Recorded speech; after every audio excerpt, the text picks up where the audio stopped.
اعوذ باللہ من الشیطان الرجیم بسم اللہ الرحمن الرحیم والطور وکتاب مسطور فی رق منشور والبیت المعمور والسقف المرفوع والبحر المسجور ان عذاب ربک لواقع ما له من دافع صدق اللہ العظیم۔ اللہم صلی علی محمد النبی الامی وعلی آلہ وسلم تسلیما۔ 27ویں پارہ سورہ طور سے خلاصے کا آغاز ہو رہا ہے۔ اس صورت میں اللہ تعالیٰ نے کوہ طور کی قسم کھائی اور قرآن کریم کی قسم کھائی اور بیت معمور 7ویں آسمان پر فرشتوں کا قبلہ ہے کعبہ، اس کی قسم کھائی۔ آسمان کی اور سمندروں کی قسم کھا کے اللہ فرماتے ہیں ان عذاب ربک لواقع، تیرے رب کا عذاب آ کے رہے گا، کوئی اسے روک نہیں سکتا۔ یعنی کافروں پر جو عذاب آنا ہے وہ آ کے رہے گا، کوئی اسے روک نہیں سکتا۔ اور جو عذاب کا انکار کرتا ہے یا قیامت کا انکار کرتا ہے اس کے لیے ہلاکت ہی ہلاکت ہے۔ ان کو جہنم میں پھینکا جائے گا کافروں کو، اور پھر پوچھا جائے گا افسحر ھذا، اب بتاؤ یہ جادو ہے یا تمہیں نظر نہیں آ رہا؟ اب صبر کرو یا بے صبرے بنو، تمہیں رہنا جہنم میں پڑے گا، یہاں سے اب تم نکل نہیں سکتے۔ پھر متقی لوگوں کو اللہ جو انعامات دیں گے ان انعامات کا، جنت کی نعمتوں کا تذکرہ، اور اس میں ایک خاص نعمت کے بارے میں فرمایا کہ جو ایمان والے ہیں پھر ان کی اولاد جو ان کے پیچھے چلنے والی ہے، یعنی وہ بھی ایمان والے ہیں، تو اللہ ان کو اور ان کی اولادوں کو جنت میں اکٹھا فرما دیں گے۔ اور وما التناہم من عملہم من شیء، جس کی جنت بڑی ہوگی اس کے درجے میں اللہ کمی نہیں کریں گے، بلکہ نیچے والوں کو اٹھا کر اوپر والی جنت میں پہنچائیں گے۔ یہ دنیا میں ہوتا ہے کہ جب گیپ زیادہ ہو تو لوگ کہتے ہیں جی کچھ آپ نیچے آ جاؤ، کچھ ہم اوپر چڑھتے ہیں۔ جس طرح کاروبار میں کہتے ہیں جی کچھ ریٹ آپ بڑھا دو، کچھ ہم کر لیتے ہیں، کیونکہ فرق بہت زیادہ ہے۔ جنت میں اللہ یوں نہیں فرمائیں گے کہ آپ کی اولاد جو ہے وہ تو بہت اعلیٰ جنت میں ہے، آپ بہت نیچے ہو، بڑا گیپ ہے، تو تھوڑا سا اولاد کو نیچے لے آؤ یا تم تھوڑا سا اوپر چلے جاؤ، اس سے اللہ نہیں کریں گے۔ اللہ کہتے ہیں جس کی جنت اعلیٰ ہوگی باقی خاندان کو ہم اسی کے ساتھ جنت میں پہنچا دیں گے۔ پھر اللہ تعالیٰ نے نبی علیہ السلام سے فرمایا کہ ان کو نصیحت کیجئے اور ان کو بتائیے کہ آپ کے رب کا آپ پر احسان ہے کہ نہ آپ کاہن ہیں، نہ مجنون ہیں، نہ آپ شاعر ہیں۔ یہ جو باتیں اس قسم کی کرتے ہیں یہ سب غلط کرتے ہیں۔ اور جو ظالم لوگ ہیں ان کو عذاب ہوگا، بعض دفعہ دنیا میں وگرنہ آخرت میں تو لازمی ہے۔ آپ کو اللہ حکم یہ دے رہے ہیں کہ آپ اپنے رب کے حکم کا انتظار کیجیے، یعنی اللہ نبی سے فرما رہے ہیں کہ آپ انتظار کریں کہ اللہ کا عذاب کب آتا ہے۔ تو ہمیں بھی سبق دیا جا رہا ہے کہ اگر دین میں چلنے پہ مشکلات ہوں، لوگ تانے دیتے ہوں، باتیں بناتے ہوں، تو آپ صبر سے کام لو، آپ کے رب کا فیصلہ جلد آنے والا ہے۔ اور فرمایا کہ فَإِنَّكَ بِأَعْيُنِنَا، آپ ہماری نظروں کے سامنے ہیں۔ اب صبر آتا نہیں ہے، عموماً ایسا ہی ہوتا ہے کہ لوگ کہتے ہیں جی صبر کیسے کریں، برداشت نہیں ہوتا۔ اس کا حل اللہ نے یہ بتایا ہے کہ اپنے رب کی حمد و ثنا کی تسبیح کیا کرو، خاص طور پر صبح اور شام کو بھی، یعنی فجر کے بعد بھی اور عصر کے بعد بھی خاص طور پر ذکر کا اہتمام کرو، تو جو پریشانیاں ہیں وہ دور ہوں گی، اور لوگوں کی باتوں کی وجہ سے جو آپ کو مشکلات آ رہی ہیں اللہ ان پر صبر کی توفیق دے گا۔ سورہ نجم میں اللہ نے ستاروں کی قسم کھائی، فرمایا ستارہ جب غائب ہوا تو اس کی قسم کہ آپ کا ساتھی یعنی نبی پاک صلی اللہ علیہ وسلم نہ تو بھٹکے ہیں اور نہ گمراہ ہوئے ہیں، بلکہ وہ تو اللہ کے حکم کے بغیر بولتے بھی نہیں ہیں۔ آپ جو کچھ بولتے ہیں وہ اللہ کی وحی سے بولتے ہیں۔ پھر معراج کا جو سفر آسمانوں کا ہوا، اس کا اللہ نے یہاں پر تھوڑا سا نقشہ کھینچا اور مشرکوں سے کہا کہ تم لات، عزا اور منات، ان تین بتوں کو وہ بڑا بت سمجھتے تھے، ان تین کی اہمیت ان کے یہاں بہت زیادہ تھی۔ فرمایا اب تم یہ بتاؤ کہ یہ تمہارے بت ہیں، اور جب اولاد کی باری آتی ہے تو تم بیٹے پسند کرتے ہو اور رب کے لیے بیٹیاں۔ تلک اذن قسمۃ ضیزیٰ، یہ تو بہت غلط تقسیم ہے، یعنی تمہاری تقسیم ہی غلط ہے، تم غلط کرتے ہو۔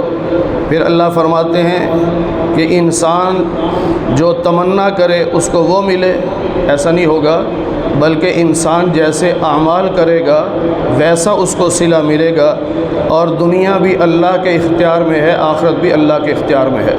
اللہ چاہے تو دونوں جگہ کامیابیاں دے، تو اس لیے اللہ سے دونوں جگہ کی کامیابی مانگنی چاہیے۔ بعض حضرات یہ سمجھتے ہیں کہ دنیا تو ہم نے مانگنی نہیں، اسے گناہ سمجھتے ہیں، بس صرف آخرت آخرت مانگنی ہے۔ دوسرے پارے میں ہم پڑھ چکے ہیں، اللہ فرماتے ہیں کہ دونوں چیزیں مانگا کرو، یوں کہا کرو کہ ربنا آتنا فی الدنیا حسنہ وفی الآخرۃ حسنہ، اے اللہ ہماری دنیا بھی اچھی کر، ہماری آخرت بھی اچھی کر۔ جب دونوں جہان اللہ کے اختیار میں ہیں تو پھر دونوں جہانوں کی کامیابی اللہ سے مانگنی چاہیے۔ اللہ فرماتے ہیں کہ جو لوگ اپنے آپ کو بڑے بڑے گناہوں سے بچاتے رہتے ہیں، چھوٹے موٹے ہو جاتے ہیں لیکن اپنے آپ کو بڑوں سے بچا کے رکھتے ہیں، تو تمہارا رب بہت معاف کرنے والا ہے۔ یعنی اپنے آپ کو بڑے گناہوں سے بچاؤ، جو چھوٹے موٹے گناہ ہو جاتے ہیں اللہ تعالیٰ کسی نہ کسی بہانے سے ویسے ہی معاف کر دے گا۔ بڑے گناہ بھی معاف ہوتے ہیں، اس کے لیے توبہ شرط ہے۔ اور آج بھی روضہ رسول پہ یہ حدیث پاک لکھی ہوئی ہے، جو لوگ گئے ہیں انہوں نے دیکھا ہوگا، یا اب اللہ توفیق دے تو غور سے دیکھنا، وہاں گنبد خضراء کی جالیوں پہ لکھا ہے کہ نبی پاک صلی اللہ علیہ وسلم نے فرمایا، میری سفارش میری امت کے ان لوگوں کے لیے ہوگی جو کبیرہ گناہ کرتے تھے، جو بڑے گناہ کرتے تھے، میں سفارش کر کے ان کو بخشواؤں گا۔ تو چھوٹے گناہ تو ویسے معاف ہو جاتے ہیں۔ پھر اللہ فرماتے ہیں هو اعلم بکم، اللہ تمہیں خوب جانتا ہے۔ جب تم مٹی کے ذرات میں تھے اس وقت بھی اللہ تمہیں جانتا تھا، اور جب تم ماؤں کے پیٹوں میں تھے اس وقت بھی تمہیں رب جانتا تھا۔ تو فلا تزکوا انفسکم، اپنی صفائیاں نہ پیش کیا کرو کہ میں بڑا نیک ہوں، میں بڑا پاک باز ہوں۔ هو اعلم بمن اتقى، وہ اللہ خوب جانتا ہے کہ کون گناہوں سے بچنے والا ہے۔ پھر اللہ تعالیٰ نے اپنی قدرت کو بیان کرتے ہوئے فرمایا کہ اللہ وہ ہے جو ہنساتا بھی ہے، رلاتا بھی ہے، موت بھی وہی دیتا ہے، زندگی بھی وہی دیتا ہے، مذکر و مؤنث کے جوڑے بھی وہی بناتا ہے، اور دوبارہ بھی اللہ ہی پیدا کرے گا، مالدار بھی اللہ ہی کرتا ہے۔ شعراء یہ ایک ستارے کا نام ہے، مکہ والے اس کو بھی خدا سمجھتے تھے، تو اللہ نے فرمایا وہ ستارہ جو شعراء ہے اس کا رب بھی اللہ ہے، تمہارا رب بھی اللہ ہے، اور اس ستارے کا رب بھی اللہ ہے، اور قوموں کو ہلاک کرنے والا بھی اللہ ہے۔ پھر اللہ فرماتے ہیں کہ تم ہنستے بہت اور روتے نہیں ہو، یعنی دنیا میں انسان کو چاہیے کہ اپنے گناہوں کو یاد کر کے روئے، زیادہ ہنسا مت کرو۔ حدیث پاک میں ہے کہ زیادہ ہنسنے سے دل مردہ ہو جاتا ہے۔ تنہائی میں بیٹھو، موت کو یاد کرو اور رویا کرو۔ جب رونا آتا ہے تو اللہ کو بہت ترس آتا ہے۔ پھر حضرت عمر رضی اللہ تعالیٰ عنہ فرماتے ہیں کہ اگر رونا نہ بھی آتا ہو تو رونے والی شکل بنا لو، اللہ کو اس پہ بھی ترس آتا ہے۔ آگے سورہ قمر، اقتربت الساعۃ وانشق القمر، قیامت قریب آ گئی، چاند کے دو ٹکڑے ہو گئے۔ یہ نبی پاک صلی اللہ علیہ وسلم کا معجزہ تھا۔ آپ مینا کے میدان میں تھے اور کافروں نے آپ سے فرمائش کی تو آپ نے انگلی کا اشارہ کیا تو چاند کے دو ٹکڑے ہو گئے۔ پھر آپ نے ان سے کہا کہ دیکھو اس کو اچھی طرح دیکھ لو۔ سب نے کہا جی دیکھ لیا، تسلی ہو گئی؟ جی ہو گئی۔ اب اس کو جوڑ دوں، جی جوڑ دیں۔ آپ نے پھر اشارہ کیا، چاند کے دونوں ٹکڑے یوں جڑ گئے، لیکن جس کے نصیب میں ہدایت نہ ہو کہنے لگے نہیں آپ نے ہم پہ جادو کر دیا ہے، ہم نہیں مانتے۔ اس کے بعد اللہ تعالیٰ نے اسی صورت میں نوح علیہ السلام کا، پھر ہود علیہ السلام کا، پھر صالح علیہ السلام کا، پھر لوط علیہ السلام کا ذکر کیا، اور 2 آیتیں بار بار آئیں۔ ایک آیت تو یہ ہے کہ وَلَقَدْ يَسَّرْنَا الْقُرْآنَ لِلذِّكْرِ، ہم نے قرآن کریم کو سمجھنے کے لیے آسان کر دیا ہے، اور قرآن کریم کو یاد کرنے کے لیے آسان کر دیا۔ 2 مطلب ہیں، سمجھنا اور یاد کرنا، دونوں کام اللہ کہتے ہیں ہم نے آسان کر دیے۔ فَهَلْ مِن مُدَّكِرٍ، کوئی ہے اسے سمجھنے کے لیے تیار، یا کوئی ہے اس کو یاد کرنے کے لیے؟ یہ آیت بھی بار بار آئی۔ اس آیت کو پڑھ کر بھی بعض لوگ دھوکہ دیتے ہیں، وہ اس طرح کہ علماء نے لکھا، اور آپ نے فضائل اعمال میں بھی پڑھا بھی ہوگا، سنا بھی ہوگا، شیخ الحدیث مولانا زکریا رحمۃ اللہ علیہ نے لکھا ہے کہ قرآن کریم کی تفسیر ہر شخص نہیں کر سکتا۔ تفسیر کی اجازت اس کو ہے جس کو 15 علوم میں مہارت حاصل ہو۔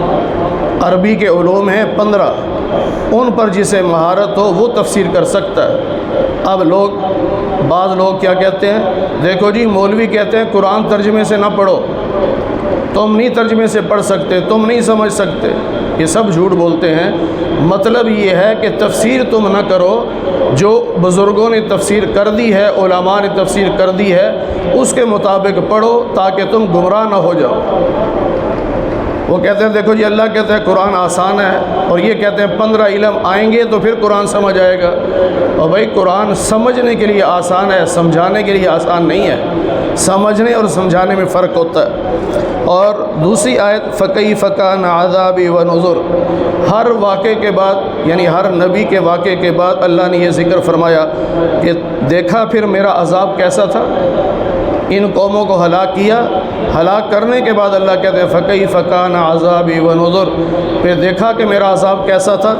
پھر فرعون اور اس کی بدبختی کا بھی ذکر کیا، اور اللہ تعالیٰ نے فرمایا کہ لوگ یہ سمجھتے ہیں نا کہ قیامت آئے گی نہیں، اللہ فرماتے ہیں کہ آنکھ جھپکنے سے بھی پہلے ہم قیامت قائم کر سکتے ہیں، رب کے لیے کوئی مشکل نہیں ہے۔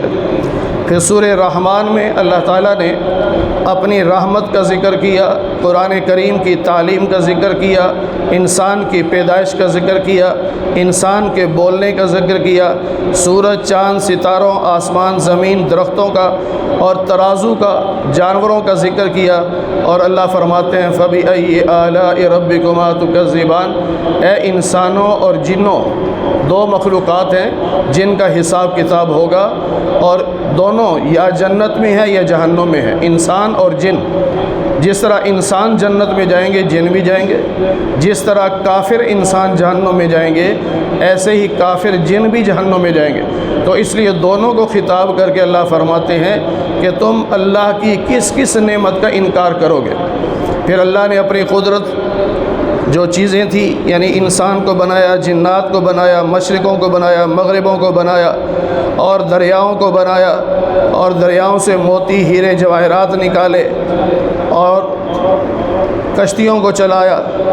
اس کے بعد اللہ تعالیٰ نے جہنمیوں کا ذکر کیا، اور ان پر جو سزائیں ہوں گی ان کا بھی ذکر کیا، اور پھر بار بار اللہ یہی فرما رہے ہیں کہ تم اللہ کی کس کس نعمت کا انکار کرو گے۔ پھر جنتیوں کے چونکہ 2 گروہ ہوں گے، ایک اعلیٰ قسم کے جنتی اور ایک ادنا قسم کے جنتی۔ تو اعلیٰ قسم کے جنتیوں کو جو نعمتیں ملیں گی ان کا ذکر کیا، اور جو ادنا قسم کے جنتیوں کو نعمتیں ملیں گی ان کا بھی ذکر کیا۔ اور ان نعمتوں میں اللہ نے فرمایا کہ دونوں جنتیوں کو 2 چشمے ملیں گے، یعنی ان کی جنت میں باغات بھی ہوں گے، درخت ہوں گے، چشمے بھی ہوں گے۔ جو اعلیٰ قسم کے جنتی ہیں ان کے چشمے ابل کر آگے ان کا پانی چل رہا ہوگا، اور جو ادنا قسم کے جنتی ہیں ان کے جو چشمے ہیں وہ وہیں ابلیں گے لیکن آگے نہیں جائیں گے، یعنی ان کا پریشر اتنا نہیں ہوگا کہ پانی آگے جائے۔ اور بیویوں کا جب ذکر فرمایا دونوں جنتیوں کو، اللہ فرماتے ہیں تمہیں ہم ایسی بیویاں دیں گے لم یطمثہن انس قبلہم ولا جان، جسے آپ سے پہلے یعنی جنتی سے پہلے نہ کسی انسان نے چھوا ہوگا نہ کسی جن نے چھوا ہوگا۔ پھر سورہ واقعہ، یہ بڑی مبارک صورت ہے۔ نبی علیہ السلام نے فرمایا کہ جو روزانہ رات کو اس کی تلاوت کرے گا اس کے گھر میں کبھی فاقہ نہیں آ سکتا، رزق میں تنگی نہیں آ سکتی جو اس صورت کی تلاوت کرے۔ اس میں اللہ نے پہلے قیامت کا نقشہ کھینچا اور فرمایا تمہارے 3 گروہ بنا دیے جائیں گے۔ فَأَصْحَابُ الْمَيْمَنَةِ مَا أَصْحَابُ الْمَيْمَنَةِ، دائیں ہاتھ والے، وَأَصْحَابُ الْمَشْأَمَةِ مَا أَصْحَابُ الْمَشْأَمَةِ، بائیں ہاتھ والے، وَالسَّابِقُونَ السَّابِقُونَ، اور دائیں ہاتھ والوں سے بھی آگے بڑھنے والے جو رب کے ہاں بڑے مقرب ہوں گے۔ پھر دونوں جنتیوں کی نعمتوں کا ذکر اور پھر جہنمیوں کو جو سزائیں ہوں گی اس کا ذکر۔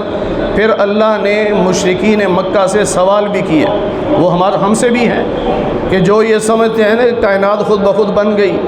اللہ کہتے ہیں پہلے یہ بتاؤ کہ افرأیتم ما تمنون، ماں کے رحم میں جو پانی کا قطرہ جاتا ہے وہ تم پہنچاتے ہو یا اللہ پہنچاتا ہے؟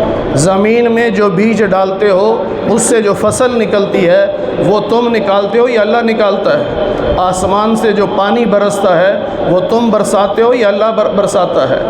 وہ درخت جس سے ماچس کا مسالہ بنایا جاتا ہے وہ درخت تم اگاتے ہو یا اللہ اگاتا ہے؟ پھر اللہ نے قرآن کریم کی تعریف کرتے ہوئے فرمایا اِنَّهُ لَقُرْآنٌ کریم، یہ قرآن بڑی عزتوں والا ہے، اسے بے وضو نہیں چھو سکتے۔ لا يمسه الا المطہرون، بغیر وضو والا قرآن کو ہاتھ نہیں لگا سکتا، بغیر ہاتھ لگائے پڑھ سکتا ہے لیکن ہاتھ نہیں لگا سکتا۔ آج کل ایسا فرقہ بھی پیدا ہو گیا جو کہتا ہے بغیر وضو بھی آپ قرآن ہاتھ میں پکڑ کے پڑھ سکتے ہو۔ پھر آج کل جدید مسئلہ جو موبائل کا آتا ہے کہ موبائل میں قرآن کریم ڈاؤن لوڈ کر لیا، اب اس کی تلاوت کر سکتے ہیں کہ نہیں؟ موبائل میں قرآن کریم جب آپ کھولیں گے تو اس پہ جب قرآن کریم کا صفحہ آئے گا، اگر آپ کا وضو نہیں تو اس صفحے کو ہاتھ نہیں لگا سکتے، یعنی ان حروف کو جو لکھے ہوئے ان کو ہاتھ نہیں لگا سکتے۔ سائڈوں پہ جو خالی جگہ ہے وہاں ہاتھ لگا کر صفحہ آگے پیچھے کر سکتے ہیں اور ہاتھ میں یوں پکڑ کر اس کی تلاوت کر سکتے ہیں۔ لکھے ہوئے الفاظ اگر وضو نہیں ہے تو اس کو ہاتھ نہیں لگا سکتے۔ آگے سورہ حدید کہتے ہیں لوہے کو، اس میں اللہ نے لوہے کے بارے میں بھی آخر میں بتایا ہے، اور اس میں اللہ نے اپنی قدرت اور اپنی شان کو بیان کیا کہ زمین و آسمان کا مالک اللہ، زندگی موت کا مالک اللہ، اول بھی اللہ آخر بھی اللہ، ظاہر بھی اللہ باطن بھی اللہ، ساری کائنات کو 6 دنوں میں بنانے والا اللہ، عرش کو بنانے والا اللہ، زمین میں جو چیز جاتی ہے یا زمین سے جو چیز نکلتی ہے، آسمان سے جو چیز اترتی ہے یا آسمان کی طرف جو چیز چڑھتی ہے، ان سب کو جاننے والا اللہ ہے۔ وَهُوَ مَعَكُمْ أَيْنَمَا كُنْتُمْ، تم جہاں بھی چلے جاؤ تمہارا رب تمہارے ساتھ ہوتا ہے۔ ہم رب سے بچ نہیں سکتے، ہر جگہ ہمارا رب موجود ہے اور ہمیں دیکھ رہا ہے۔ پھر اللہ تعالیٰ نے فرمایا اللہ پر ایمان لاؤ، اس کے رسول پر ایمان لاؤ، اور ہم نے تمہیں جو دیا ہے اس کو خرچ کرو۔ تمہیں کیا ہو گیا، تم اللہ پر ایمان کیوں نہیں لاتے؟ حالانکہ اللہ کا رسول تمہیں دعوت دے رہا ہے کہ اپنے رب پر ایمان لاؤ۔ پھر فرمایا اللہ وہ ہے جس نے اپنے بندے پر یعنی نبی پاک صلی اللہ علیہ وسلم پر آیات نازل فرمائیں، اور ان آیات کے نازل کرنے کا مقصد یہ ہے کہ آپ لوگوں کو اندھیروں سے نکال کر روشنی میں لائیں۔ یہ بات پہلے بھی گزر چکی ہے کہ قرآن کریم اس لیے نازل کیا گیا کہ لوگوں کو اندھیروں سے نکال کر روشنی میں لائیں، اور موسیٰ علیہ السلام کو تورات اسی لیے دی گئی تھی تاکہ وہ بھی لوگوں کو اندھیروں سے نکال کر روشنی میں لائیں۔ اب صحابہ کے بارے میں جو ہمارا عقیدہ ہے وہ اس آیت میں اللہ بیان فرما رہے ہیں وَمَا لَكُمْ أَلَّا تُنْفِقُوا فِي سَبِيلِ اللَّهِ۔ اس آیت میں اللہ فرماتے ہیں کہ وہ لوگ جو من قبل الفتح، فتح مکہ سے پہلے ایمان لائے، جہاد کیا اور فتح مکہ سے پہلے اللہ کے راستے میں مال خرچ کیا، وہ ان کا درجہ زیادہ ہے ان لوگوں سے جو فتح مکہ کے بعد ایمان لائے اور جہاد کیا۔ لیکن وَكُلًّا وَعَدَ اللَّهُ الْحُسْنَى، جنت کا وعدہ سب کے ساتھ ہے، تمام صحابہ جنتی، لیکن درجہ بندی ہے۔ اس درجہ بندی میں یہ ہے کہ فتح مکہ سے پہلے والے صحابہ کا درجہ زیادہ ہے، فتح مکہ کے بعد والے صحابہ کا درجہ کم ہے۔ پھر فتح مکہ سے پہلے جو بیعت رضوان میں شریک ہوئے تھے صلح حدیبیہ میں، جس کا ذکر کل گزرا، ان کا مقام باقیوں سے زیادہ ہے، وہ 1400 یا 1500 صحابہ ہے۔ پھر ان میں سے جو بدر میں شریک ہوئے تھے 313، ان کا مقام زیادہ ہے۔ پھر ان 313 میں سے عشرہ مبشرہ، وہ 10 صحابہ جو مجلس میں بیٹھے تھے، ایک ہی مجلس میں اکٹھے بیٹھے تھے، اور اللہ کے نبی نے ان کے نام لے کے فرمایا یہ سارے جنتی ہیں، ان کو عشرہ مبشرہ کہا جاتا ہے۔ پھر ان میں سے 4 صحابہ جو خلفائے راشدین ہیں، ان میں چوتھا نمبر حضرت علی کا ہے، تیسرا حضرت عثمان کا ہے، دوسرا حضرت عمر کا ہے، اور پہلا نمبر حضرت ابوبکر صدیق رضی اللہ تعالی عنہ کا ہے۔ یہ صحابہ کی درجہ بندی ہے، لیکن یہ ایمان رکھنا پڑے گا کہ تمام صحابہ جنتی ہیں۔ پھر اللہ نے منافقین کا ذکر کیا کہ قیامت کے دن منافقین کے ساتھ ایک مذاق کیا جائے گا۔ پہلے پارے میں اس پہ تھوڑی گفتگو کی تھی میں نے کہ وہ کہتے تھے کافروں سے کہ ہم تو مومنوں سے مذاق کرتے ہیں۔ اللہ کہتے ہیں یہ کیا مذاق کریں گے، ہم ان سے مذاق کریں گے۔ وہ کس طرح ہوگا کہ جب یہ منافق لوگ ایمان والوں کے ساتھ ساتھ چلیں گے میدان محشر سے پل صراط کی طرف، تو راستے میں ایک جگہ آتی ہے جس کو بلیک ہول کہتے ہیں، وہاں سخت اندھیرا ہے، وہاں سے ہر مومن اپنی روشنی کے ذریعے سے گزرے گا، ایمان کی اور نیک اعمال کی روشنی ہوگی، اس روشنی کی وجہ سے وہ گزرے گا۔ اب نبی علیہ السلام فرمایا کہ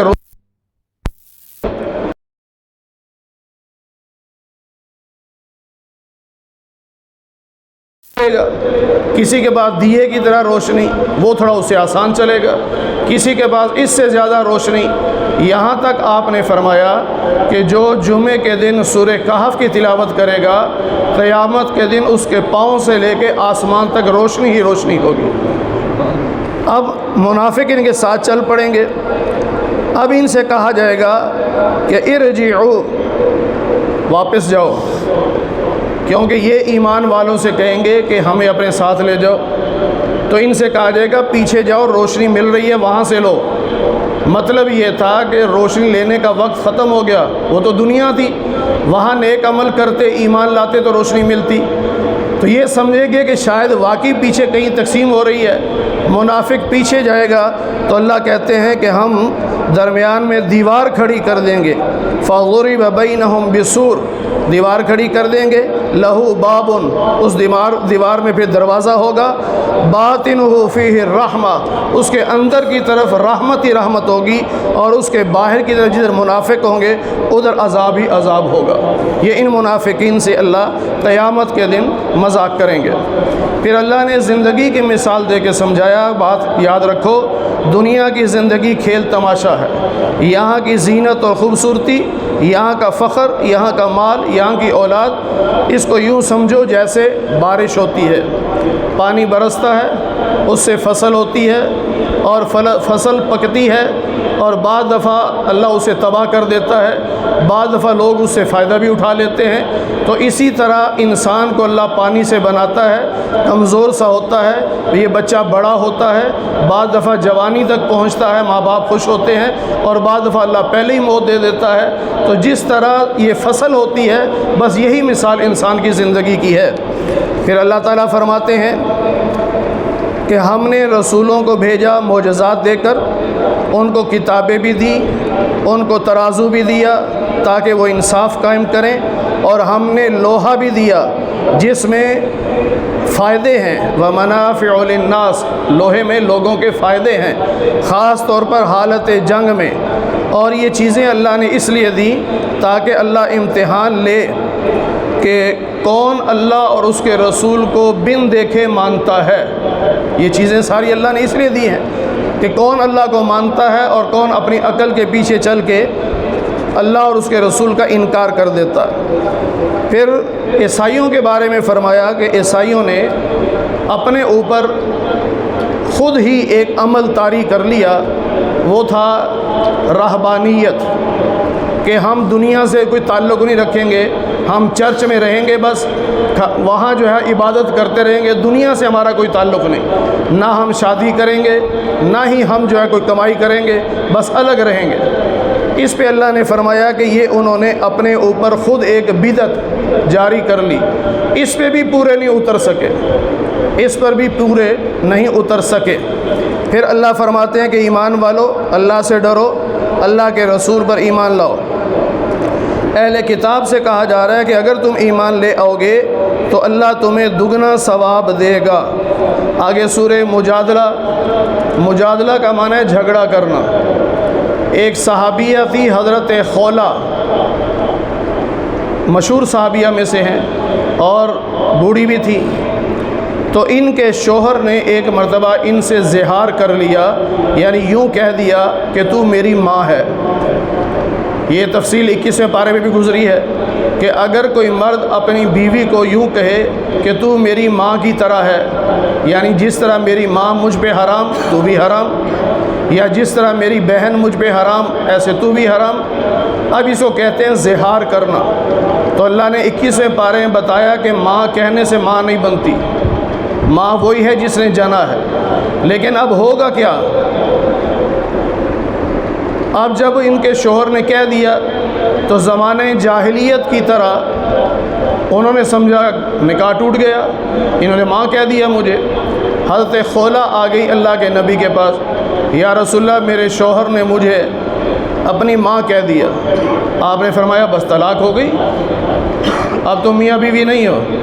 اب حضرت خولہ ہیں، دیکھو کیسا لاڈ کر رہی ہیں، یا رسول اللہ اس میں کہاں طلاق کا لفظ ہے؟ جب طلاق کا لفظ نہیں، طلاق کیسے ہوئی؟ تو اللہ فرماتے ہیں وہ عورت جو اپنے شوہر کے حق میں آپ سے جھگڑا کر رہی تھی اور اللہ سے شکایت کر رہی تھی، اللہ نے اس بوڑھی عورت کی شکایت سن لی۔ اب حکم بدل دیا، اب حکم کیا آ گیا کہ جس نے اس طرح کی بات کہی اب وہ طلاق تو نہیں ہوگی، لیکن سزا دی جائے گی شوہر کو کہ 60 مسکینوں کو کھانا کھلا، یا 60 مسلسل روزے رکھ، یا ایک غلام آزاد کر، پھر بیوی کے پاس آ سکتا ہے، اس سے پہلے تو بیوی کے پاس نہیں آ سکتا۔ کیوں تو نے ایسا مذاق کیا؟ یہ سزا ہے، اس کو زہار کہتے ہیں۔ اور آج بعض لوگوں نے نام لیں گے حدیث کا، اور جی ہم حدیث پہ عمل کرتے ہیں، ہم تو کسی امام کی بات نہیں مانتے، ہم تو حدیث پہ عمل کرتے ہیں۔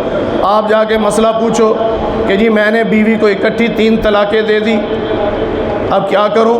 اور کیا کہیں گے؟ 60 مسکینوں کو کھانا کھلا دے، کوئی طلاق نہیں ہوئی۔ یہ کس قرآن کی آیت میں ہے؟ یہ کس حدیث میں ہے؟ یہ تو مسئلہ زہار کا ہے، طلاق کا تو نہیں ہے۔ اب طلاق کے مسئلے کو زہار کے مسئلے فٹ کر رہے ہو، اس سے بڑی جہالت کون سی ہوگی؟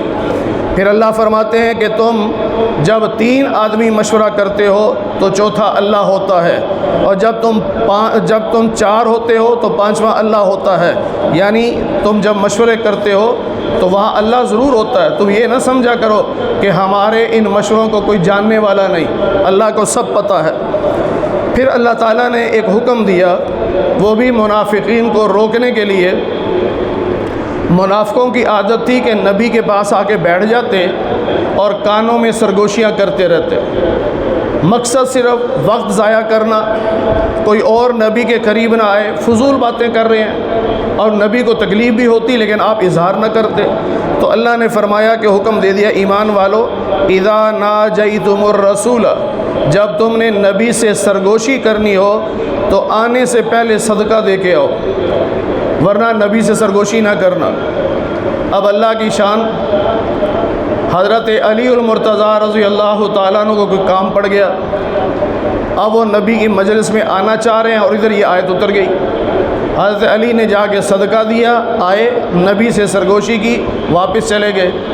اللہ نے اگلی آیت اتار دی کہ اب اللہ نے یہ حکم منسوخ کر دیا ہے اب یہ حکم نہیں ہے کہ صدقہ دو پھر آگے سرگوشی کرو، یہ صرف سمجھانا تھا کہ میرے نبی کو پریشان نہ کیا کرو۔ اسی لیے یہ ایک پہیلی ہے کہ وہ کون سا صحابی ہے جس نے اکیلے نے عمل کیا ہے اور اس حکم پر اور کوئی عمل نہیں کر سکا۔ یہ لوگ پہلیاں پوچھتے تھے، پھر جواب اس کا آتا تھا کہ وہ حضرت علی ہیں کہ ایک حکم آیا، انہوں نے فوراً عمل کیا، اللہ نے حکم ہی ختم کر دیا، اب کوئی اور عمل کر ہی نہیں سکتا تھا۔ پھر اللہ تعالیٰ نے سورہ حشر میں یہودیوں کا ذکر کرتے ہوئے فرمایا بنو قریظہ اور بنو نذیر وغیرہ انہوں نے منافقت کی تھی، معاہدے کی خلاف ورزی کی تھی، اللہ نے جہاد کا حکم دے دیا، یہ قلعے میں جا کے چھپ گئے، اب یہ باہر نہیں نکل رہے تھے، تو صحابہ نے ان کے باغوں کو کاٹنا شروع کر دیا، جو پھلدار درخت تھے، کھجوریں تھیں وہاں زیادہ، ان کو کاٹنا شروع کر دیا، بعض کو آگ لگا دی۔ بعض صحابہ نے منع کیا کہ بھئی یہ تو چلے جائیں گے، فائدہ تو ہمارا ہوگا، کیوں ضائع کر رہے ہو باغات کو؟ لیکن یہاں اللہ نے فرمایا کہ جنہوں نے باغ جلائے کاٹے وہ بھی ہمارے حکم سے، اور جنہوں نے نہیں کاٹے وہ بھی ہمارے حکم سے۔ اور یہ ایسی لڑائی جس میں لڑائی نہ ہو، دشمن ہتھیار پھینک دے، سرنڈر ہو جائے، اپنی شکست تسلیم کر لے، اس سے جو مال ملتا ہے اس کو مال فی کہتے ہیں۔ مال غنیمت وہ ہوتا ہے جو لڑنے کے بعد ملتا ہے، اور مال فی وہ ہوتا ہے جو بغیر لڑائی کے مل جاتا ہے۔ تو اس میں بھی فرمایا کہ اللہ اور اس کا رسول یہ مال رکھتے ہیں اور وہ اس کی تقسیم کریں گے وہ جیسے چاہیں۔ پھر فرمایا تمہیں اللہ کے رسول جو دے دیں اسے لے لو، اور جس سے وہ روک دیں تم اس سے باز آ جاؤ۔ پھر صحابہ کے ایثار کا واقعہ بھی اللہ نے بیان فرمایا کہ ایک صحابی کے گھر مہمان آئے، اب کھانا صرف اتنا تھا کہ مہمان کھا سکتا تھا، تو ان صحابی نے بچوں کو بھوکا سلا دیا، دسترخوان لگا کر خود بھی بیٹھ گئے، مہمان کو بٹھا لیا، اور بیوی سے کہا کہ چراغ ٹھیک کرنے کے بہانے بجھا دینا۔ انہوں نے چراغ بجھا دیا، اندھیرا ہو گیا۔ اب مہمان کھانا کھاتا رہا، یہ صحابی ان کے سامنے صرف ہاتھ منہ ہلاتے رہے کہ وہ سمجھیں کہ یہ بھی کھا رہا ہے، خود بھوکے رہے۔ صبح فجر کی نماز پڑھنے گئے تو نبی پاک صلی اللہ علیہ وسلم نے نام لے کے فرمایا تم نے رات کیا کیا؟ وہ صحابی ڈر گئے کہ پتہ نہیں غلطی ہو گئی۔ انہوں نے کہا یا رسول اللہ کیا ہوا؟ فرمایا نہیں، رات مہمان کے ساتھ کیا سلوک کیا؟ انہوں نے کہا یا رسول اللہ کھانا تھوڑا تھا، میں نے چاہا کہ مہمان کھا لے، ہماری خیر ہے۔ تو اللہ کے نبی نے فرمایا اللہ خوش ہوئے ہیں، اور خوش ہو کر یہ آیت اتاری ہے کہ وہ لوگ کہ وَيُؤْثِرُونَ عَلَىٰ أَنفُسِهِمْ، جو اپنے آپ پر دوسروں کو ترجیح دیتے ہیں، وَلَوْ كَانَ بِهِمْ خَصَاصَةٌ، چاہے اپنا نقصان ہی ہو جائے، یہ وہ لوگ ہیں جن سے اللہ راضی ہے۔ پھر یہ سورہ حشر کی آخری آیات ہیں، ان میں قرآن کریم کی عظمت کا ذکر بھی اللہ نے کیا کہ لو انزلنا هذا القرآن على جبل، اگر قرآن کریم کو ہم پہاڑوں پر نازل کرتے تو پہاڑ برداشت نہ کر سکتے، وہ ریزہ ریزہ ہو جاتے۔ اس پر بعض ہندوؤں نے ایک سوال کیا، اعتراض کیا کہ آپ کہتے ہو کہ قرآن یہ کہتا ہے کہ اگر پہاڑوں پہ اتارتے پہاڑ برداشت نہ کر سکتے، ریزہ ریزہ ہو جاتے، اور ادھر آپ دعویٰ کرتے ہو کہ 7 سال کا بچہ قرآن کا حافظ ہو گیا، اس بچے کا سینہ کیوں نہیں پھٹتا؟ پہاڑ تو ریزہ ریزہ ہو جائے، اور یہ تمہارے لوگ جو حفظ کرتے ہیں ان کا سینہ کیوں نہیں پھٹتا؟ اس کا جواب پھر مولانا محمد قاسم قاری محمد طیب صاحب رحمۃ اللہ علیہ نے دیا، دارالعلوم دیوبند کے محتمم تھے، انہوں نے جواب دیا اور پہلے مثال سمجھائی۔ فرمایا جون جولائی کی گرمی ہو، دوپہر کے وقت آپ باہر نکلو تو آپ سورج کو دیکھنا چاہو تو دیکھ لو گے؟ انہوں نے کہا جی نہیں، آنکھیں برداشت نہیں کرتی، آنکھیں برداشت نہیں کرتی، اتنی سخت روشنی ہوتی ہے۔ فرمایا اسی دن رات کو اگر چاند کو دیکھنا چاہو، ان کے چاند کی روشنی تو نرم سی ہوتی ہے، وہ تو دیکھی جا سکتی ہے۔ فرمایا کیوں؟ حالانکہ چاند کی روشنی بھی تو سورج کی روشنی ہے، وہ چاند پہ پڑتی ہے اور پھر زمین پہ آتی ہے، چاند کی اپنی روشنی نہیں ہے، یہ تو سورج کی روشنی ہے۔ اب لوگوں کو سمجھایا دیکھو اگر براہ راست سورج کی روشنی دیکھنا چاہو تو نہیں دیکھ سکتے، لیکن وہی روشنی جب چاند سے ہو کے آئے گی اب دیکھ سکتے ہو۔ میں کہا ہاں جی۔ فرمایا اللہ نے سچ کہا ہے کہ اگر قرآن مجید کو ہم براہ راست پہاڑوں پہ اتارتے پہاڑ برداشت نہ کر سکتے، ہم نے پہلے اپنے محبوب کے سینے پہ اتارا ہے، اب جب ان کے مبارک ہونٹوں سے آیا ہے اب اتنا آسان ہو گیا ہے کہ 7 سال کا بچہ بھی سینے میں محفوظ کر لیتا۔ آگے سورہ ممتحنہ ہے۔ ایک عورت آئی مدینہ میں، کافرہ تھی، سارا نام تھا اس کا، گلوکارہ تھی، گانے گاتی تھی۔ نبی علیہ السلام نے پوچھا ہجرت کر کے آئی ہو؟ انہوں نے کہا جی نہیں۔ مسلمان ہوئی ہو؟ جی نہیں۔ پھر کیوں آئی؟ انہوں نے کہا جی حالات خراب ہیں، تعاون کریں میرے ساتھ۔ کافرہ تھی، گلوکارہ تھی۔ اللہ کے نبی نے پوچھا تم تو گانے گاتی تھی، لوگ تم پر پیسے نچھاور کرتے تھے؟ کہنے لگی غزوہ بدر میں جب ہمارے سردار مرے ہیں اس دن سے مکہ کے جوانوں نے گانے سننے چھوڑ دیے، اب میرا کاروبار ہی نہیں ہے۔ تو نبی پاک صلی اللہ علیہ وسلم نے صحابہ سے فرمایا تعاون کرو اس کے ساتھ۔ ہمارے ہاں تو کہتے ہیں نا یہ فلاں مسلک کا، اس کو نہیں چندہ دینا۔ وہاں کافر عورت کو اللہ کے نبی کہہ رہے ہیں چندہ دو، تعاون کرو۔ بس صرف مسئلہ اتنا یاد رکھیں کہ جو نفلی صدقہ خیرات ہے وہ کافر کو دیا جا سکتا ہے، زکوٰۃ اور فطرانہ کافر کو نہیں دے سکتے، وہ مسلمان کا حق ہے۔ اب جب جانے لگی، ان دنوں میں مکہ پر چڑھائی کے لیے تیاریاں ہو رہی تھیں لیکن خفیہ ہو رہی تھی۔ ایک صحابی تھے حضرت حاطب بن ابی بلتع رضی اللہ عنہ، ان کا خاندان مکہ میں تھا، خود مدینہ میں تھے۔ ان کو خیال آیا کہ یہ جا تو رہی ہے، اس کو خط نہ دے دوں ایک، وہ جا کے مکہ والوں کو دے دے تاکہ مکہ والے میرا احسان سمجھیں اور میرے خاندان کو کچھ نہ کہیں۔ ہوتا ہے نا کہ جب لڑائی ہوگی بھگدڑ مچے گی تو کہیں میرے خاندان کو نہ قتل کر دے، تو میں احسان چڑھا دیتا ہوں تاکہ میرے خاندان کو کچھ نہ کہیں۔ وہ خط دے کر اور کچھ پیسے دیے اس کو، وہ چل پڑی۔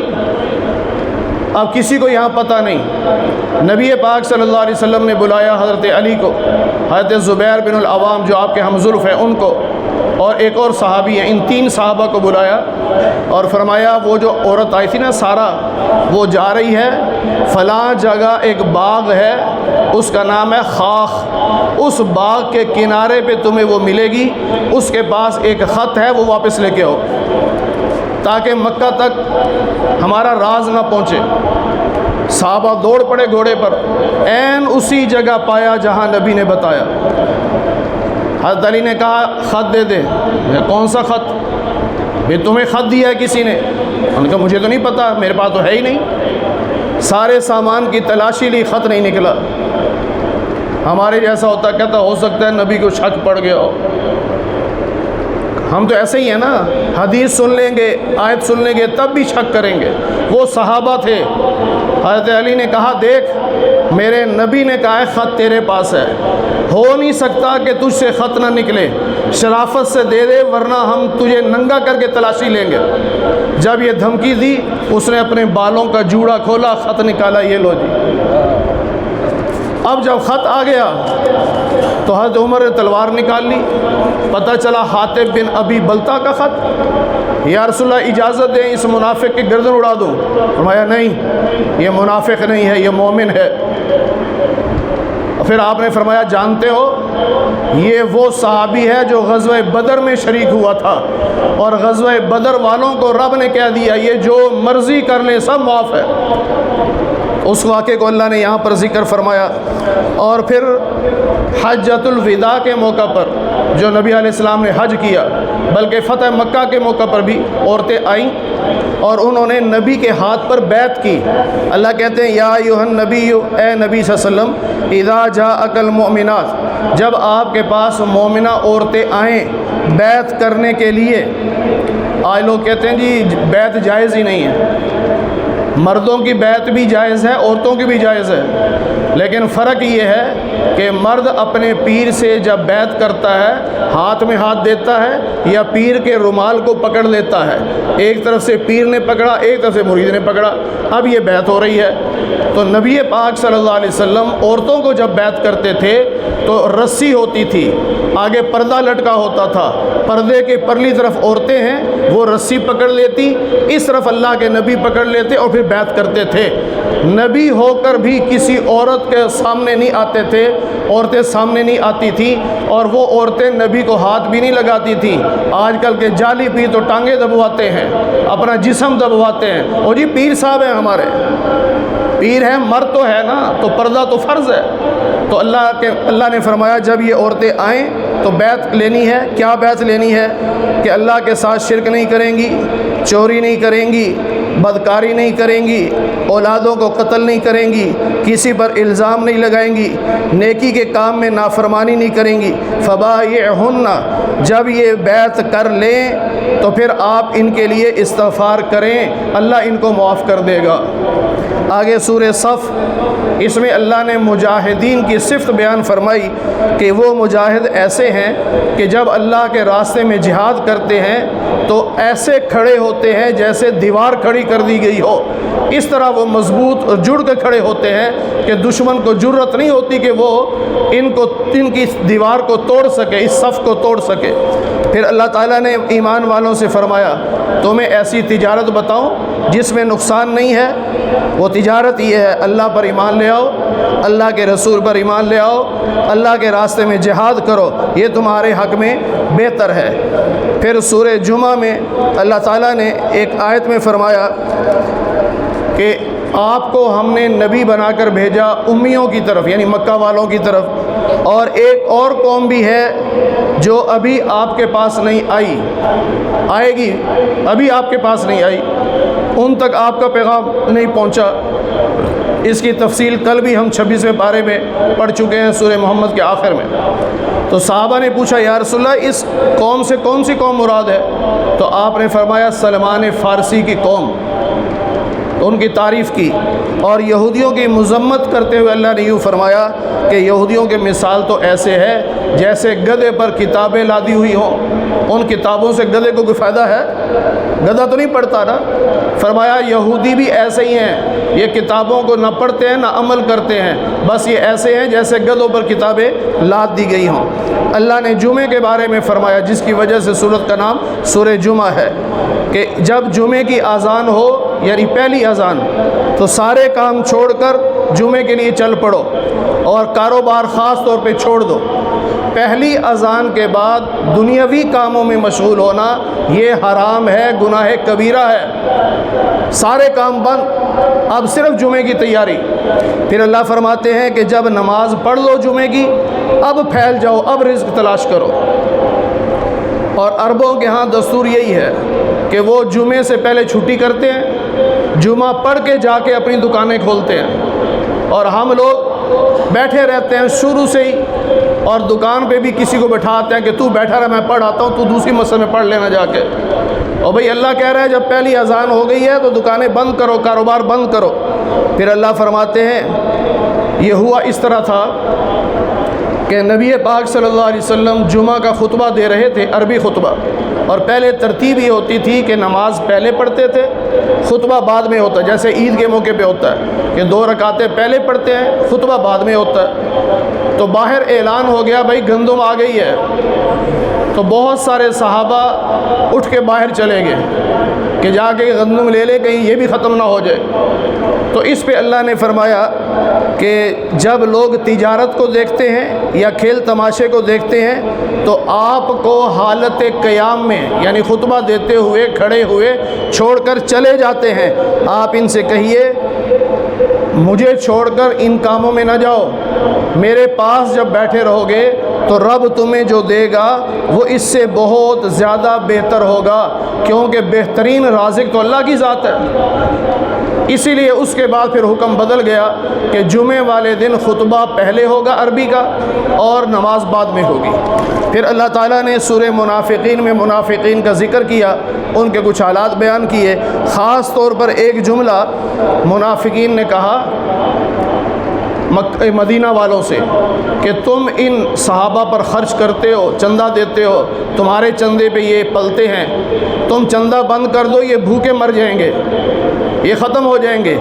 اس پہ اللہ تعالیٰ نے فرمایا کہ اچھا یہ سمجھتے ہیں کہ خزانے ان کے پاس ہیں۔ وَلِلَّهِ خَزَائِنُ السَّمَاوَاتِ وَالْأَرْضِ، زمین و آسمان کے خزانے اللہ کے پاس ہیں، لیکن منافقین کو پتہ نہیں ہے۔ اور انہوں نے یہ جملہ کہہ دیا کہ جب ہم مدینہ میں جائیں گے تو ہم عزت والے ان ذلیلوں کو نکال دیں گے۔ صحابہ کو نعوذ باللہ ذلیل کہہ دیا۔ اس پہ اللہ نے فرمایا وَلِلَّهِ الْعِزَّةُ وَلِرَسُولِهِ وَلِلْمُؤْمِنِينَ، عزت اللہ کی ہے، اللہ کے رسول کی ہے اور مومنوں کی ہے۔ منافقوں کو کیا پتہ عزت کیا چیز ہوتی ہے۔ سورہ تغابن میں قیامت کے حالات بیان کیے گئے، اور تغابن بھی قیامت ہی کا نام ہے۔ تغابن کا معنی ہے ہار جیت کا فیصلہ ہونا، تو یہ قیامت کے دن فیصلہ ہوگا ہار جیت کا۔ اس میں اللہ تعالیٰ نے جنتیوں اور جہنمیوں کا ذکر بھی کیا، اور ساتھ یہ فرمایا ایمان والو، تمہاری بیویاں اور تمہاری اولاد یہ تمہارے دشمن ہیں، ان سے بچ کے رہو۔ تمہاری بیویاں بھی، تمہارا مال بھی، تمہاری اولاد بھی یہ تمہارے دشمن ہیں، ان سے بچ کے رہو۔ کیا مطلب؟ کہ ان کی محبت میں آ کر حرام نہ کمانا۔ یہ تمہاری بیویاں ہیں، بچے ہیں تمہارے، لیکن ان کی محبت میں اتنے غرق نہ ہو جانا کہ حرام کمانا شروع کر دو۔ حلال کما کے حلال کھلاؤ ان کو، یہ تمہاری ذمہ داری ہے۔ یہاں جو بتایا گیا وہ مطلب یہ ہے کہ حرام نہ کمانا ان کے لیے۔ پھر فرمایا تمہارا مال اور تمہاری اولاد تمہارے لیے امتحان ہے، کہ تم اپنی اولاد کی محبت میں حرام کماتے ہو یا حلال کماتے ہو۔ پھر جو مال تمہارے پاس آیا وہ بھی امتحان ہے، کہ بیوی بچوں پہ خرچ بھی کرتے ہو یا غیروں پہ اڑا دیتے ہو، اور بیوی بچے لوگوں کے محتاج ہوں، لوگوں سے مانگتے پھریں، یہ امتحان ہے۔ آگے سورہ طلاق ہے، اس میں طلاق کے مسائل بیان ہوئے۔ دوسرے پارے میں بھی طلاق کے مسائل بیان ہوئے، وہاں عدت کا بھی ذکر آیا۔ ایک مسئلہ جو پہلے نہیں آیا، صرف اس صورت میں آیا ہے، وہ مسئلہ یہ ہے کہ وَأُولَاتُ الْأَحْمَالِ، حاملہ عورت کو اگر طلاق ہو جائے تو أَجَلُهُنَّ أَن يَضَعْنَ حَمْلَهُنَّ، اس کی عدت بچے کی پیدائش ہے۔ بچہ پیدا ہوا، عدت ختم۔ یہ مسئلہ وہاں بیان نہیں ہوا، پہلے کہیں بھی نہیں ہوا، اس صورت میں بیان ہوا۔ ہمارے ہاں تو لوگ کہتے ہیں نا جی حاملہ ہو تو طلاق ہی نہیں ہوتی۔ بھئی قرآن کہہ رہا ہے حاملہ عورت کو طلاق ہو تو اس کی عدت 3 مہینے نہیں، اس کی عدت بس بچہ پیدا ہونا ہے۔ جو ہی بچہ پیدا ہوا عدت ختم، وہ چاہے اگلے دن پیدا ہو جائے، چاہے وہ 9 مہینے بعد پیدا ہو، جب بھی بچہ پیدا ہوگا اس وقت اس کی عدت ختم ہوگی۔ اور بیوہ کا بھی یہی ہے، اگر شوہر فوت ہو گیا تو عدت 4 مہینے 10 دن ہے، لیکن عورت حاملہ تھی، ادھر شوہر فوت ہو گیا، 10-12 دن کے بعد بچہ پیدا ہو گیا تو اس کی عدت بھی ختم۔ جب بچہ پیدا ہو جائے تو عدت ختم۔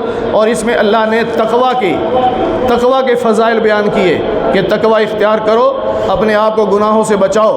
اور اس میں اللہ تعالیٰ نے یہ فرمایا وَمَن يَتَّقِ اللَّهَ، جو اللہ سے ڈرے گا اللہ اس کے لیے رزق کا ایسی جگہ سے انتظام کرے گا جہاں سے وہ سوچ بھی نہیں سکتا۔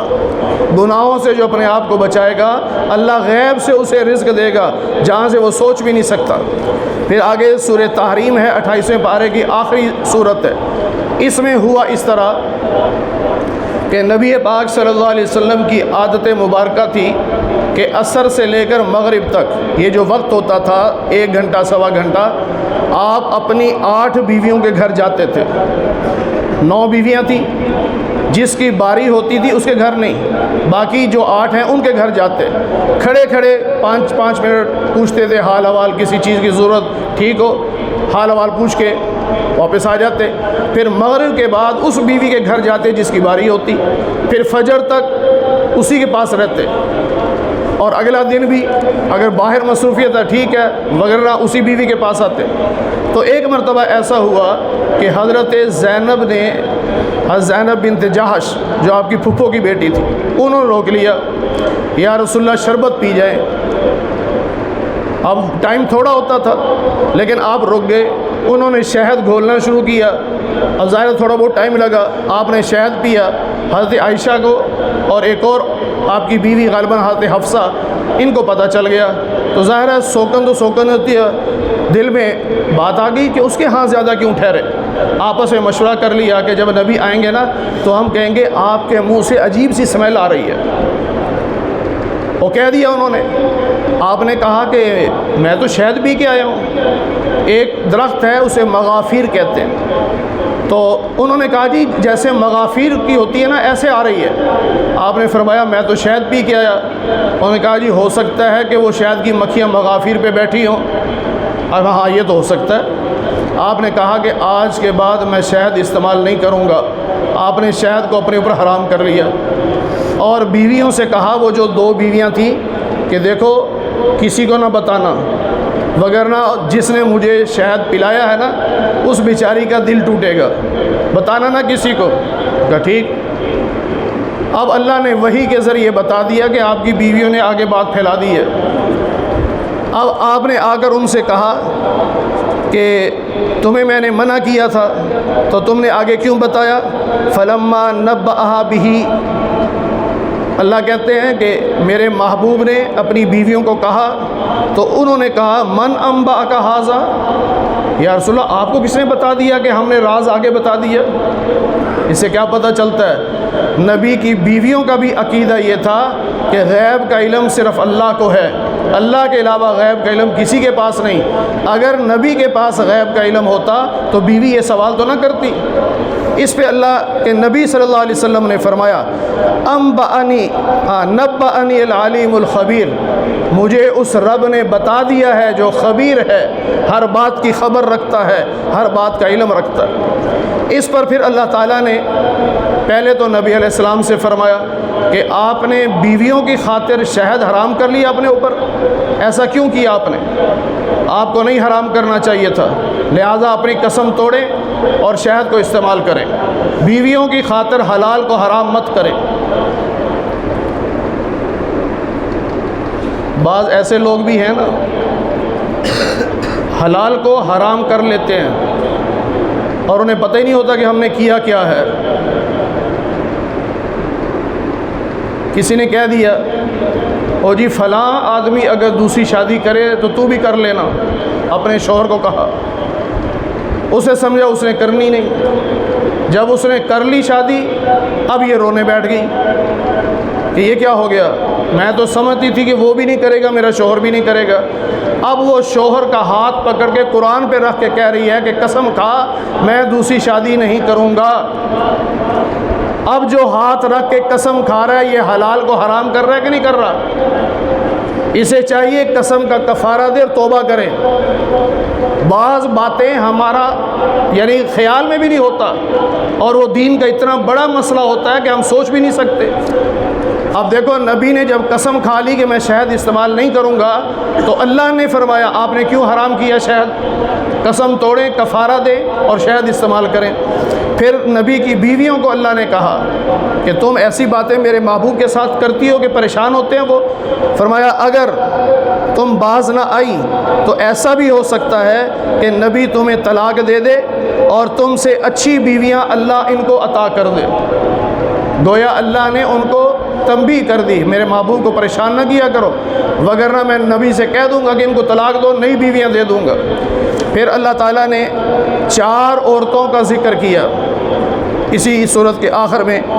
ایک تو فرمایا کہ دیکھو نوح علیہ السلام اور لوط علیہ السلام 2 نبیوں کی بیویاں اور یہ دونوں کافرہ، اور فلم یغنی عنہما من اللہ شیئا، نبی کی بیویاں ہونے کے باوجود یہ نسبت رب کے ہاں کام نہیں آئی، بلکہ ان کو کہا جائے گا وقیل ادخلا النار مع الداخلین، بے شک نبی کی بیویاں ہو، کلمہ نہیں پڑھا، جہنمیوں کے ساتھ جہنم میں داخل ہو جاؤ۔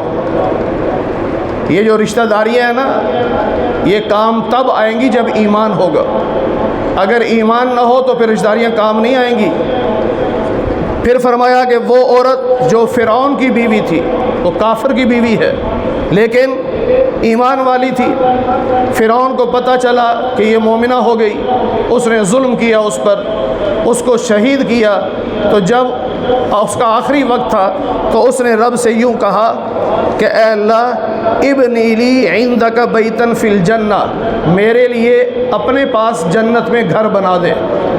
ہے کافر کی بیوی لیکن ہے ایمان والی اور محل مانگ رہی ہے اور مجھے فرعون سے نجات دے دے۔ اللہ کہتے ہیں دیکھو کتنی نیک عورت ہے، اور اللہ نے اس کی موت سے پہلے اسے جنت کا محل دکھا بھی دیا۔ اسی طرح چوتھی عورت حضرت مریم جو حضرت عیسیٰ علیہ السلام کی والدہ، اللہ کہتے ہیں التی احسنت فرجہا، اس نے اپنی عزت کی حفاظت کی، کوئی مرد اس کے قریب نہیں آیا، لیکن ہم نے سیدنا جبریل کو بھیجا اور انہوں نے ان کو پھونک ماری، اس سے بیٹا پیدا ہوا۔ اب بعض لوگ ایسے بھی ہیں اس دور میں کہتے ہیں جی عیسیٰ علیہ السلام کے والد تھے، لوگوں کو پتہ نہیں۔